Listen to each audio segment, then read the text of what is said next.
Hello everybody. Today we shall discuss about human trafficking, its concepts and definitions.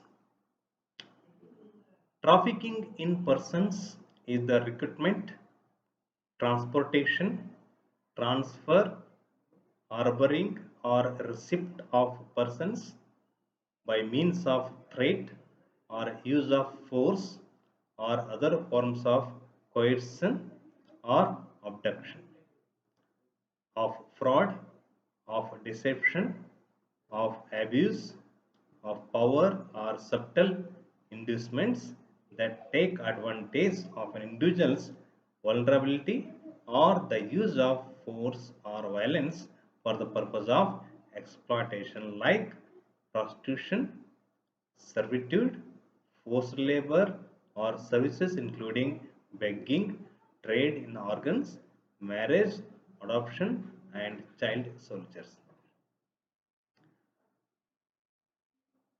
Today, trafficking in persons, especially women and children, for commercial sexual exploitation accounts for more than half of human trafficking and is one of the most common forms of human trafficking. The second most common form is for forced labor, that 18% is in ILO. Human trafficking also occurs for other purposes such as domestic service, trade in organs, labor in sweet shops, small factories, establishments, plantations, military and construction sites, begging and sale of items like flowers, newspapers, books, and other articles, marriage, mail order brides, adoption, and public sport, such as the use of male children between 5 and 10 years as camel jockeys in camel races, forced labor, or services like recruitment of children and women as soldiers and combatants, or recruitment of men as agents for illicit arms and drug trading. Children are also trafficked for purposes of pornography, pedophile activities, and sex tourism. The United Nations Office on Drugs and Crime estimates that trafficking is now considered the third largest source of profits for organized crime, behind only illegal trade in arms and drugs, generating billions of dollars annually. Trafficking has strong links with other illegal activities such as money laundering, forging of documents, and smuggling. So, let us see how the concept of human trafficking has been evolved. In today's changing global scenario, human trafficking is the new slave trade. This analogy implies that people who are trafficked live under conditions equal to those experienced by slaves in former times. Human trafficking has thus become an important issue of concern, transcending borders and affecting countries all over the world.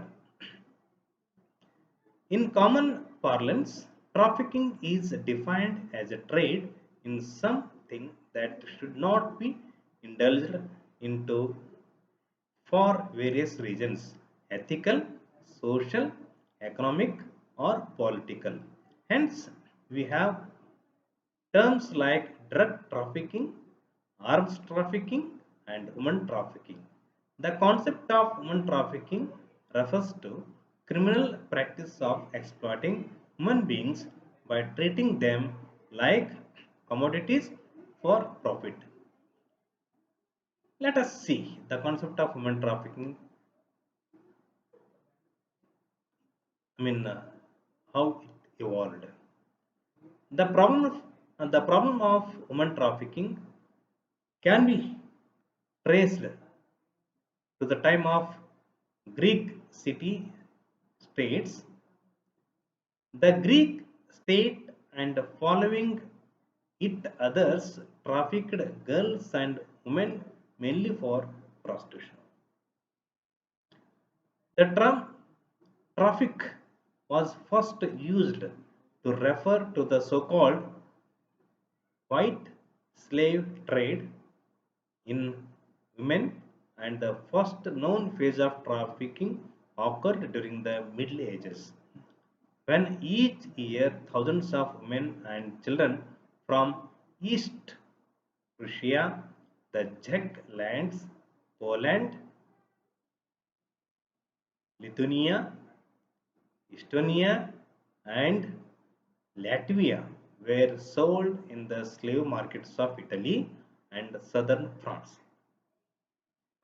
The second phase occurred during the latter part of the Middle Ages and the early Renaissance, when Eastern European women and children were trafficked, mainly from Russia and the Ukraine, and sold as slaves in Italy and the Middle East. Others came from Bosnia, Albania, and the Caucasian mountains. They also ended up being slaves in Italy and France. This trafficking route into Western Europe ceased when the Ottoman Empire conquered Constantinople. When European countries then turned their attention to West Africa as a source of slaves. The modern slaves from Serbia, Albania, Bosnia, Turkey, Russia, and Eastern Europe modeled themselves on the slaves of the Middle Ages and the early Renaissance. Not much has changed except that they now wear expensive clothes, carry mobile phones, and move around in swanky cars. Interestingly, respectable people are today involved in trafficking, which makes its detection more difficult. Contemporary human trafficking has historical precursors. The old slave trade, the white slave trade, and the exploitation of men and women in slavery like conditions after World War II exemplifies that the form of human trafficking has been constantly changing. Before the ban on slavery in the 19th century, Western Europe and the United States profited greatly from the transatlantic slave trade. Slaves were shipped from Africa to the Americans to work in mines or on plantations. Britain was the main driving force behind the end of the transatlantic slave trade. The British Parliament banned slavery in 1807. In 1833, slavery was abolished in the colonies of Britain, freeing more than three quarters of a million slaves. At the same time, and for many decades thereafter, Britain, making use of its naval power, enforced its anti-slavery policy around the world. Britain thus assumed many of the qualities of an international criminal police force, one that has had few successors since. The term white slave trade had its origin in describing female factory workers in England and was later used to describe slavery of white women in Europe for the purpose of prostitution. In United States, Chinese immigrants were seen as a yellow peril.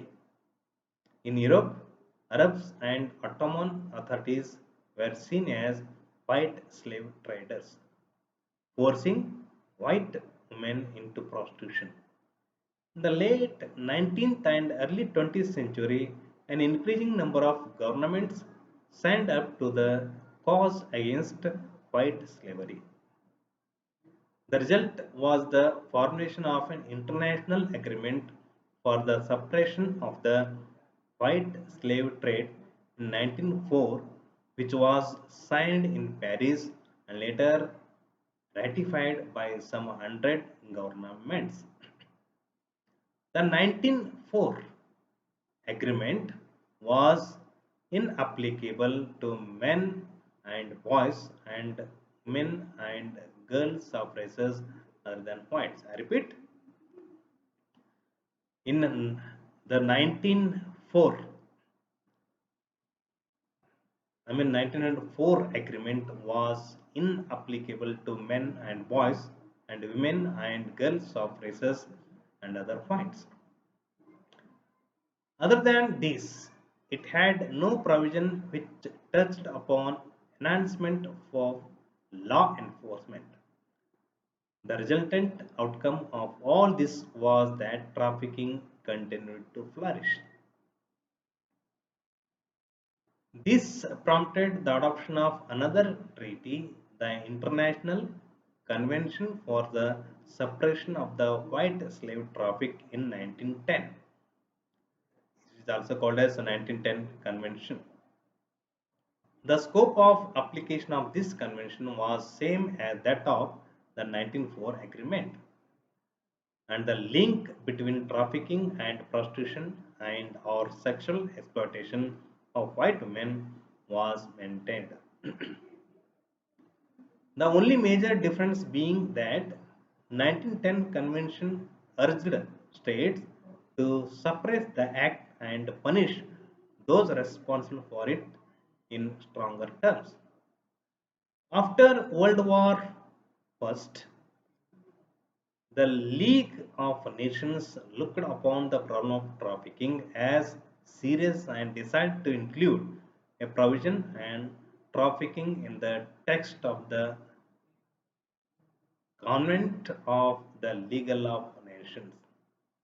I repeat, after World War I, the League of Nations looked upon the problem of trafficking as serious and decided to include a provision on trafficking in the text of the Convent of the League of Nations. Under the auspices of the League of Nations, two more international agreements on trafficking were adopted. The first was the 1921 International Convention for the Suppression of the Traffic in Women and Children. It's also called as 1921 Convention.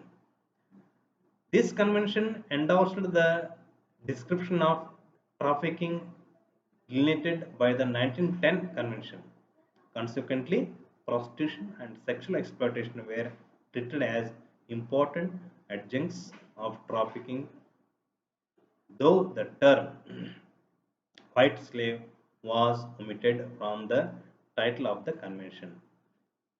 This, in a way, was an important recognition of the fact by the international community that women and children belong to any class, creed, or race could become victims of trafficking.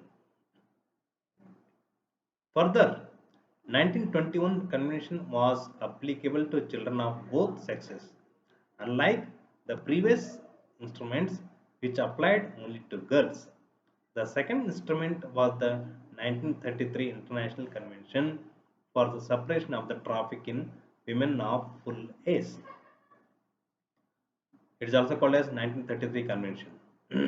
In this convention, too, trafficking was described in a language similar to that of the 1910 and 1921 conventions. As the focus once again was mainly placed on prostitution and sexual exploitation. In addition, the 1933 convention retained the international character of trafficking as it covered acts carried out in another states. However, the two treaties adopted by the League of Nations were ineffective as it continued to treat prostitution as a matter of domestic concern and therefore did not oblige states to abolish the practice. Later, the United Nations adopted the Convention for the Suppression of the Traffic in Persons and the Exploitation of the Prostitution of Others in 1949. It is also called as 1949 Convention. It was ratified by 49 countries. This instrument was a consolidated version of all other earlier treaties. Nonetheless, the 1949 convention was different from the earlier treaties in some respects. For instance, it made an explicit connection between trafficking and prostitution, which it viewed as exploitation. This can be seen from the title of the convention itself. Further, it is an instrument which is neutral in gender and thus recognizes that men and boys can also be trafficked for prostitution. In addition, the 1949 convention covers trafficking that takes place both within and across national borders. Now let us see definition of human trafficking. The term human trafficking till the 1990s was defined in a very narrow way and used interchangeably with prostitution. The most commonly used definition was the illicit and clandestine movement of persons across national and international borders, largely from developing countries and some countries with economies in transition with the end goal of forcing women and girl children into sexually or economically oppressive and exploitative situations for the profit of recruiters, traffickers, and crime syndicates, as well as other legal activities related to trafficking, such as forced domestic labor, false marriages, clandestine employment, and false adoption. This is it's there in the United Nations General Assembly in 1994. This definition too was found to be narrow in its scope and it was felt by governments, civil society, organizations, and other stakeholders across the globe that there was a need to evolve a comprehensive definition of human trafficking, not limited to men and girl children only, but also included men and male children. Concerns about the perceived rise of transnational organized crime and the plight of people living in slavery like conditions gave rise to the United Nations Protocol to prevent, suppress, and punish trafficking in persons, especially women and children in 2000. The protocol supplements the United Nations Convention against Transnational Organized Crime 2000. It was signed in Palermo, Italy in December 2000. The protocol obliges states to criminalize human trafficking. Besides trafficking for the purpose of sexual exploitation, it also refers to other types of trafficking. The protocol stipulates that the consent of a victim of trafficking in person to the intended exploitation by the means set forth in the definition is irrelevant. the Anti-Trafficked Protocol. The UN protocol to prevent, suppress, and punish trafficking in persons, especially women and children, is now the internationally agreed upon definition of trafficking. India is a signatory to the protocol. Article 3 of the protocol states trafficking in persons shall mean the recruitment, transportation, transfer, harboring, or receipt of persons by means of threat or use of force or other forms of coercion, of abduction, of fraud, of deception, of the abuse of power or of a position of vulnerability or of the giving or receiving of payments or benefits to achieve the consent of a person having control over another person for the purpose of exploitation. Exploitation shall include, at a minimum, the exploitation of the prostitution of others or other forms of sexual exploitation, forced labor services, forced labor or services, slavery or practices similar to slavery, servitude, or the removal of organs. The consent of a victim of trafficking in persons to the intended exploitation set forth in subparagraph A, we have discussed already, of this article shall be irrelevant where any of the means set forth which have discussed in the A have been used. The recruitment, transportation, transfer, harboring, or receipt of a child for the purpose of exploitation shall be considered trafficking in persons, even if this does not involve any of the means set forth in the points what we discussed in the A of this issue. Child shall mean any person under 18 years of age. I repeat, child shall mean any person under 18 years of age. In recognizing the wide and inclusive scope of the trafficking definition as well as the close relation between prostitution and sex trafficking, the United Nations Special Rapporteur on the Human Rights Aspects of the victims of trafficking in persons, especially women and children, has found that prostitution as practiced in the world usually satisfies the elements of trafficking. It is rare that one finds a case in which the path to prostitution and or a person's experiences within prostitution does not involve, at the very least, an abuse of power and or an abuse of vulnerability. Power and vulnerability in this context must be understood to include power disparities based on gender, race, ethnicity, and poverty. Put simply, the road to prostitution and the life within the life is rarely one marked by empowerment or adequate options.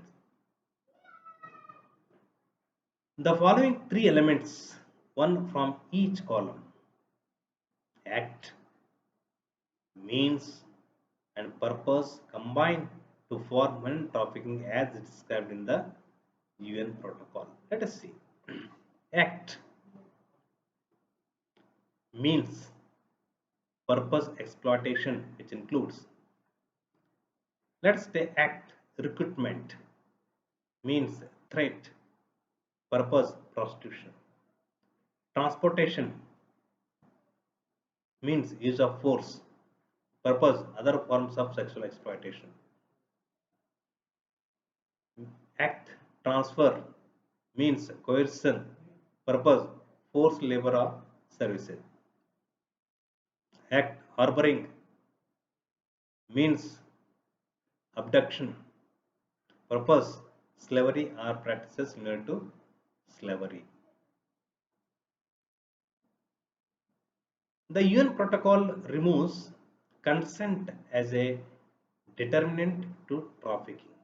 In this way, the protocol does not distinguish between innocent and guilty or deserving and undeserving victims of trafficking, thereby obliging states to provide care for all those identified as victims of trafficking. The definition also removes a major burden on the victim, that of proving lack of consent, which is a formidable hurdle in a legal settings. The definition makes choice irrelevant in defining trafficking because it recognizes that the choice to succumb to exploitation is very often a absence choice, that is not a real choice but a forced circumstances. Important elements in UN protocol. Exploitation is the centerpiece of this definition. The definition further explicitly states what constitutes exploitation under the legal mandate of the protocol. It does not leave the definition of exploitation to differing perception. So, important elements in UN protocol, what we have discussed. It is also particularly important to note that the definition protects not only those victims who were forced or where coercion, abduction, deception, or abuse of power were used, but also those who were pushed into exploitation by less explicit means of the abuse of power or of a position of vulnerability the victim. By abuse of a position of vulnerability is meant abuse of any situation in which the person involved has no real and acceptable alternative but to submit to the abuse. So this is what the definition of human trafficking. Hope you enjoyed the session, and rest of the things we'll discuss in the next video. Thank you and all.